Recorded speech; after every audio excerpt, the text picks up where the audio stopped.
Olá, tudo bem? Seja bem-vindo a mais um estudo bíblico.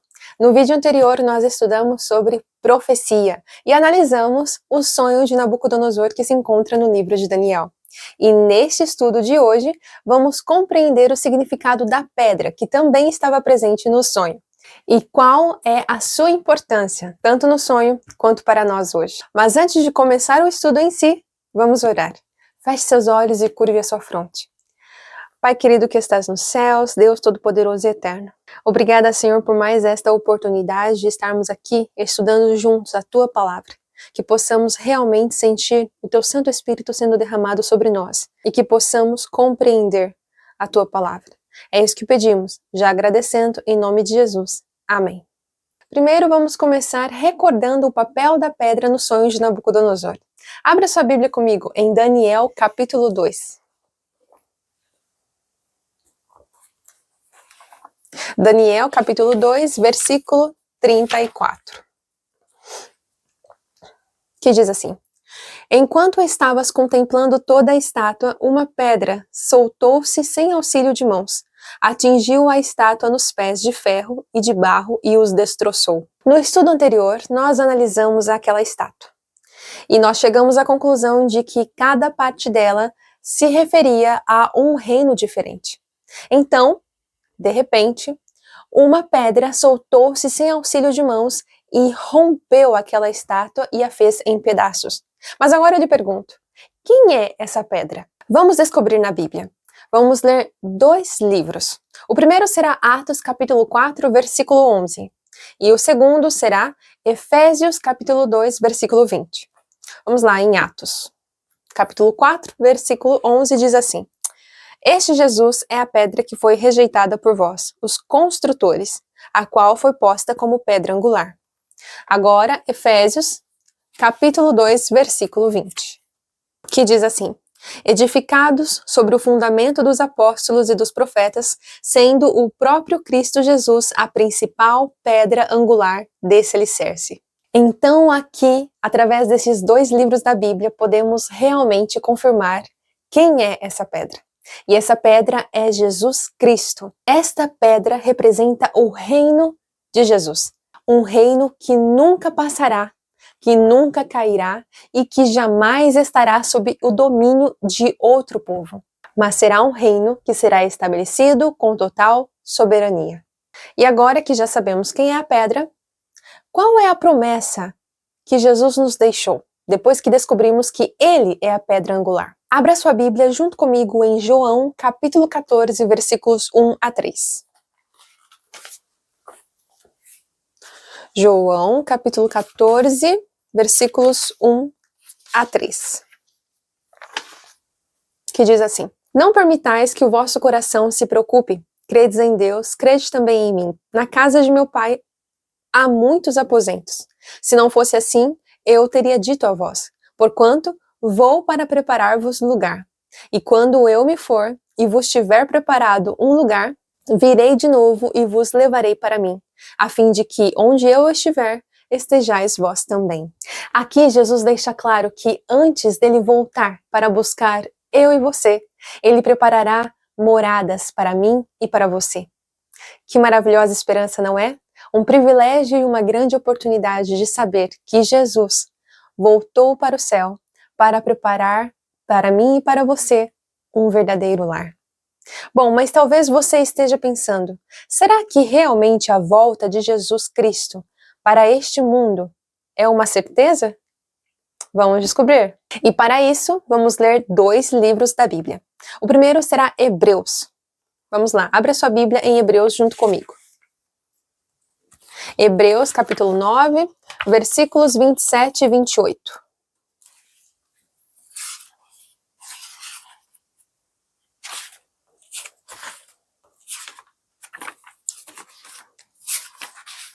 Hebreus, capítulo 9, versículos 27 e 28.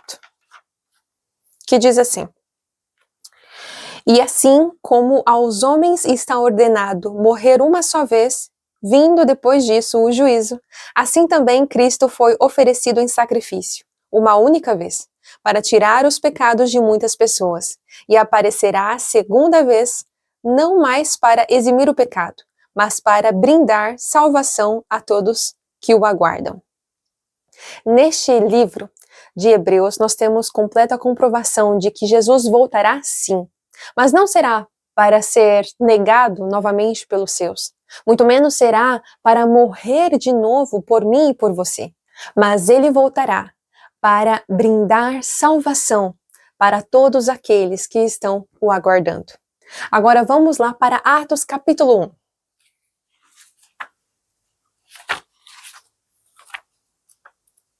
Atos capítulo 1, versículos 9 a 11, que diz assim: Tendo dito estas palavras, foi Jesus elevado às alturas, enquanto eles os contemplavam, até que uma nuvem o encobriu da vista deles.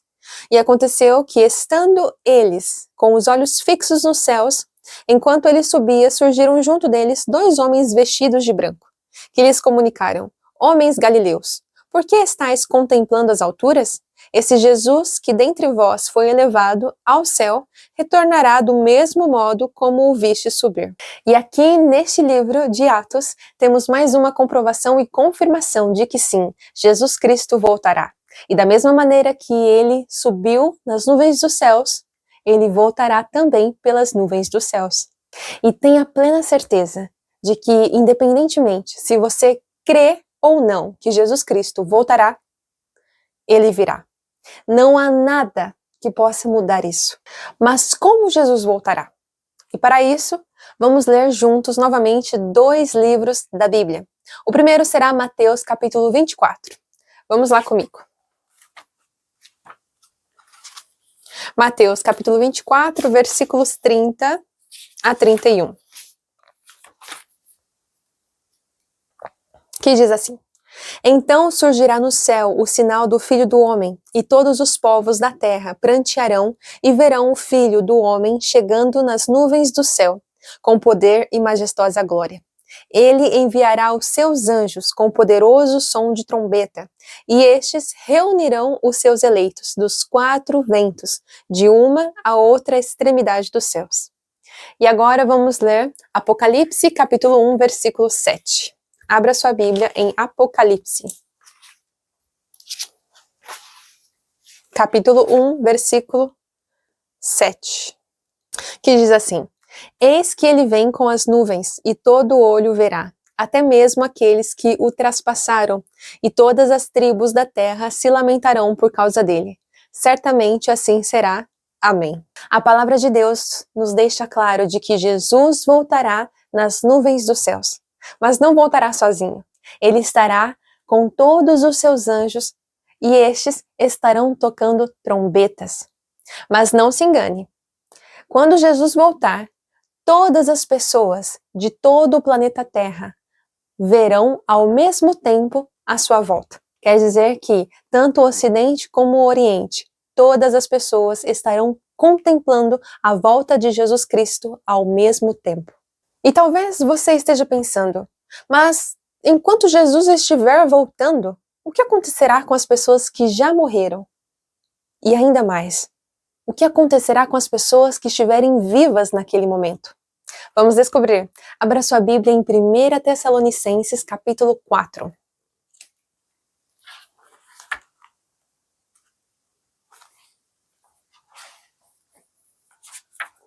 1 Tessalonicenses, capítulo 4, versículos 16 a 18. Que diz assim: Pois dada a ordem com a voz do arcanjo e o ressoar da trombeta de Deus, o próprio Senhor descerá dos céus, e os mortos em Cristo ressuscitarão primeiro. Logo em seguida, nós, os que estivermos vivos sobre a terra, seremos arrebatados com eles nas nuvens para o encontro com o Senhor nos ares. E assim estaremos com Cristo para sempre. Consolai-vos, portanto, uns aos outros com estas palavras. Aqui, nós temos plena comprovação e confirmação de que as pessoas que morreram firmes na fé, confiando e reconhecendo Jesus como o seu Salvador pessoal, vão ressuscitar. E as pessoas que estiverem vivas naquele momento subirão nas nuvens dos céus, juntamente com estas que ressuscitaram, para se encontrar com Jesus Ou seja, as pessoas quando morrem, elas não vão diretamente para o céu. Elas realmente ficam em suas sepulturas, esperando Jesus Cristo voltar para ressuscitá-las. E não existe arrebatamento secreto. Jesus não virá de uma maneira invisível e algumas pessoas serão arrebatadas e outras não. Jesus virá de uma maneira visível. Todo ser humano o verá. E as pessoas que estiverem vivas serão levadas juntamente com aquelas que ressuscitarão para se encontrar com Jesus nas nuvens dos céus, a fim de serem transformadas. E o que acontecerá então com os ímpios? Aqueles que não reconhecem Jesus como o seu salvador pessoal e que utilizaram-se da perversidade como estilo de vida. Vamos descobrir agora. E para isso vamos ler 2 livros. O primeiro será 2 Tessalonicenses, capítulo 2, versículo 8, que diz assim: Então será plenamente revelado o perverso, a quem o Senhor Jesus matará com o sopro de sua boca e destruirá pela gloriosa manifestação da sua vinda. Apocalipse capítulo 6, versículos 15 a 17. E aconteceu que os reis da terra, os príncipes, os generais, os ricos, os poderosos, todos enfim, escravos e livres, buscaram refugiar-se em cavernas e entre as rochas das montanhas. Então passaram a berrar para as montanhas e rochedos: Caiam sobre nós e ocultem-nos da face daquele que se assenta no trono e da ira do Cordeiro, porquanto eis que é chegado o grande dia da ira deles. E quem poderá sobreviver? Aqui nós vemos que realmente Jesus virá nas nuvens dos céus e a sua vinda não será invisível. Ao contrário, todos o verão, inclusive os ímpios, que quando contemplarem a Jesus, se encherão de medo e pavor e tentarão se esconder, porque reconhecerão que perderam a salvação. A manifestação da glória de Jesus Cristo será como um fogo consumidor para os ímpios, os quais morrerão imediatamente. Mas qual será o sinal da vinda de Jesus Cristo e também do final dos tempos? A Bíblia também nos alerta. Vamos lá em Mateus capítulo 24. Mateus capítulo 24, versículos 3 a 14. Que diz assim: Tendo Jesus se assentado no Monte das Oliveiras, os discípulos chegaram até ele, em particular, e lhe pediram: Dize-nos quando ocorrerão estas coisas, e qual será o sinal da tua vinda e do final dos tempos? Então Jesus lhes revelou: Cuidado que ninguém vos seduza, pois muitos são os que virão em meu nome, proclamando: Eu sou o Cristo, e desencaminharão muitas pessoas. E vós ouvireis falar de guerras e rumores de guerras. Todavia, não vos desespereis, porque é preciso que tais coisas ocorram, mas ainda não será o fim. Porquanto nação se levantará contra nação, e reino contra reino. Haverá fomes e terremotos em vários lugares. Contudo, esses acontecimentos serão apenas como as primeiras dores de um parto. Então, eles vos entregarão para serem afligidos e condenados à morte, e sereis odiados por todas as nações por serem meus seguidores. Nessa época, muitos ficarão escandalizados, trairão uns aos outros e se odiarão mutuamente. Então, numerosos falsos profetas surgirão e enganarão a muitos, e por causa da multiplicação da maldade, o amor da maioria das pessoas se esfriará. Aquele, porém, que continuar firme até o final, será salvo. E este evangelho do reino será pregado em todo o mundo habitado, como testemunho a todas as nações, e então chegará o fim. Você pode se perguntar: será que Jesus está voltando? E a Bíblia pode te confirmar que sim.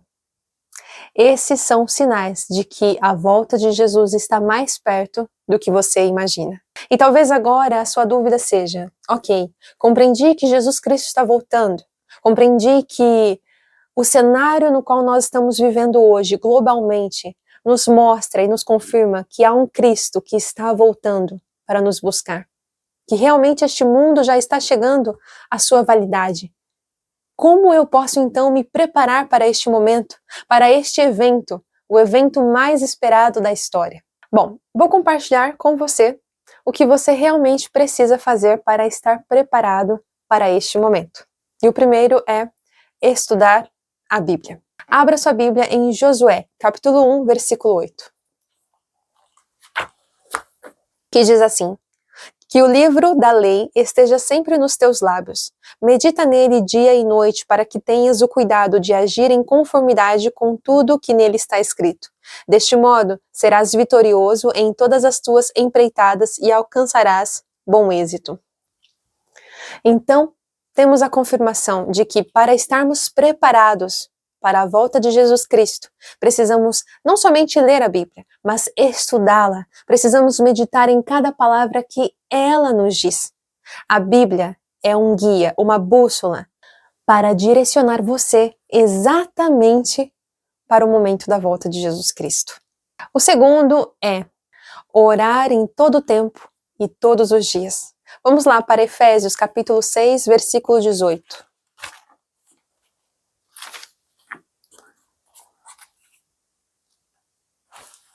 Efésios capítulo 6, versículo 18, que diz assim: orai no Espírito em todas as circunstâncias, com toda petição e humilde insistência. Tendo isso em mente, vigiai com toda perseverança na oração por todos os santos. Isso quer dizer que você precisa estar em comunhão com Deus, realmente em conexão plena e direta com o Senhor, através da oração. O terceiro é: você precisa aceitar Jesus como seu Salvador pessoal. Abra sua Bíblia em Atos capítulo 16.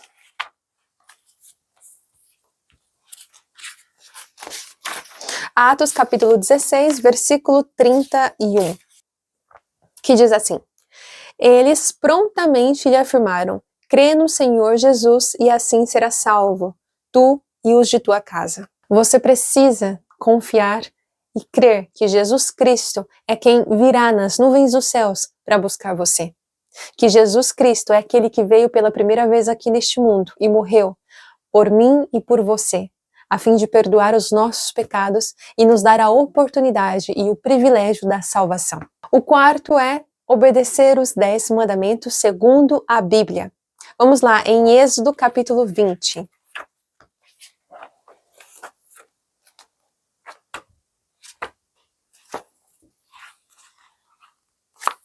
Êxodo capítulo 20, do versículo 1 em diante. E Deus falou todas essas palavras: eu sou Yahvé, o Senhor teu Deus, que te fez sair da terra do Egito, da casa da escravidão. Não terás outros deuses além de mim, não farás para ti nenhum ídolo, nenhuma imagem esculpida, nada que se assemelhe ao que existe lá em cima nos céus ou embaixo na terra, ou mesmo nas águas que estão debaixo da terra. Não te prostrarás diante desses deuses e não os servirás, porquanto eu, o Senhor teu Deus, sou um Deus ciumento, que puno a iniquidade dos pais sobre os filhos, até a terceira e quarta geração dos que me odeiam. Mas que também ajo com amor até a 1000ª geração para aqueles que me amam e guardam os meus mandamentos. Não pronunciarás em vão o nome de Yahvé, o Senhor teu Deus, porque Yahvé não deixará impune qualquer pessoa que pronunciar em vão o seu nome. Lembra-te do dia do sábado para santificá-lo. Trabalharás 6 dias e neles realizarás todos os teus serviços. Contudo, o 7º dia da semana é o sábado, consagrado a Yahvé teu Deus. Não farás nesse dia nenhum serviço, nem tu, nem teu filho, nem tua filha, nem teu escravo, nem tua escrava, nem teu animal, nem os estrangeiros que estiverem morando em tuas cidades. Porquanto em 6 dias eu, o Senhor, fiz o céu, a terra, o mar e tudo o que há neles, mas no 7º dia descansei. Foi por esse motivo que eu, o Senhor, abençoei o sábado e o separei para ser um dia santo. Honra teu pai e tua mãe, a fim de que venhas a ter vida longa na terra que Yahvé, o teu Deus, te dá. Não assassinarás, não adulterarás, não furtarás, não darás falso testemunho contra o teu próximo. Não cobiçarás a casa do teu próximo, não cobiçarás a mulher do teu próximo, nem seus servos ou servas, nem seu boi ou jumento, nem coisa alguma que lhe pertença. E talvez você pense agora: não, mas isso é o que está no Antigo Testamento. A partir do Novo Testamento, Jesus deixa claro que ele aboliu a lei. Será? Vamos lá. Mateus capítulo 5, versículos 17 a 19. Abra sua Bíblia junto comigo, vamos realmente compreender se Jesus aboliu a lei ou não. Vamos lá. Mateus capítulo 5, versículos 17 a 19. Diz assim: Não penseis que vim destruir a lei ou os profetas. Eu não vim para anular, mas para cumprir. Com toda a certeza vos afirmo que até que os céus e a terra passem, nenhum i ou o mínimo traço se omitirá da lei até que tudo se cumpra. Qualquer, pois, que violar um destes menores mandamentos e assim ensinar aos homens será chamado o menor no reino dos céus.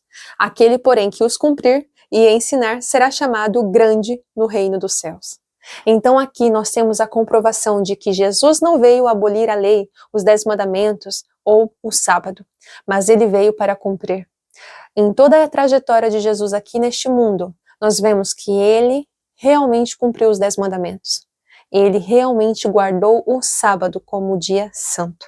Então, é preciso guardar os mandamentos de acordo com a Bíblia e da mesma forma que Jesus, quando esteve aqui, cumpriu. Agora, o próximo passo a cumprir para estar preparado para a volta de Jesus é ser batizado por imersão da mesma forma que Jesus foi. E vamos agora lá para Mateus capítulo 3, versículo 16, que diz assim: E, sendo Jesus batizado, saiu logo da água, e eis que se abriram os céus, e viu o Espírito de Deus descendo como pomba e vindo sobre ele. Aqui nós temos a confirmação de que Jesus estava dentro da água quando ele foi batizado. Ou seja, o seu batismo foi por imersão. Aquele batismo que é só uma parte do corpo ou só a cabeça, esse não funciona. Porque não foi este o mesmo batismo pelo qual Jesus passou. O batismo pelo qual Jesus passou foi o batismo por imersão. O corpo todo embaixo da água e depois a superfície novamente. Então você precisa ser batizado por imersão. O próximo e último passo é permanecer firme na fé em Jesus até o fim. Passe o que passar, independente de qualquer circunstância. Confiar nele até o fim. Vamos lá em Mateus capítulo 24. Que diz assim: Aquele, porém, que continuar firme até o final, será salvo. E agora eu tenho uma pergunta para você. Você realmente quer estar preparado para a volta de Jesus? Quando Cristo voltar nas nuvens dos céus, você quer estar fazendo parte daquele grupo que realmente confiou a sua vida toda em Jesus Cristo, o aceitou como seu Salvador pessoal, esteve em cada instante em comunhão com Ele, guardando os seus mandamentos e realmente firme na fé até o fim? Se você quer fazer parte deste grupo, eu gostaria de orar por você. Vamos orar? Feche seus olhos, curva sua fronte. Pai querido que estás nos céus, Deus Todo-Poderoso, seja louvado e bendito o teu nome, Senhor, porque o Senhor nos permitiu saber que o Senhor está voltando para nos buscar, para nos levar deste mundo para o nosso verdadeiro lar. Obrigada, Senhor, por esta oportunidade que o Senhor está nos dando, de realmente sabermos como nos preparar para a tua volta, Senhor. E é por isso que eu entrego nas tuas mãos esta pessoa que tem estudado comigo o estudo da palavra de Deus. Não somente ela, Senhor, mas entrego nas tuas mãos ela, a sua família, as pessoas que estão ao seu redor. Que eles possam cada vez mais compreender a tua palavra e sentir um grande desejo em seu coração de estarem preparados para a tua volta. E que eles realmente reconheçam o Senhor, Jesus Cristo, como o seu Salvador pessoal. É isso que eu te peço, Pai querido. E não porque em mim haja mérito algum, mas porque o Senhor enviou teu santo e bendito Filho aqui para morrer por cada um de nós. E é por isso que eu já te peço e te agradeço, em nome de Jesus Cristo. Amém. E você já sabe, não esqueça de curtir, comentar, compartilhar e se inscrever também no canal para receber todos os vídeos. E quando você se inscreve e compartilha, outras pessoas também podem ter a mesma oportunidade que você de se preparar para a volta de Jesus. Tchau!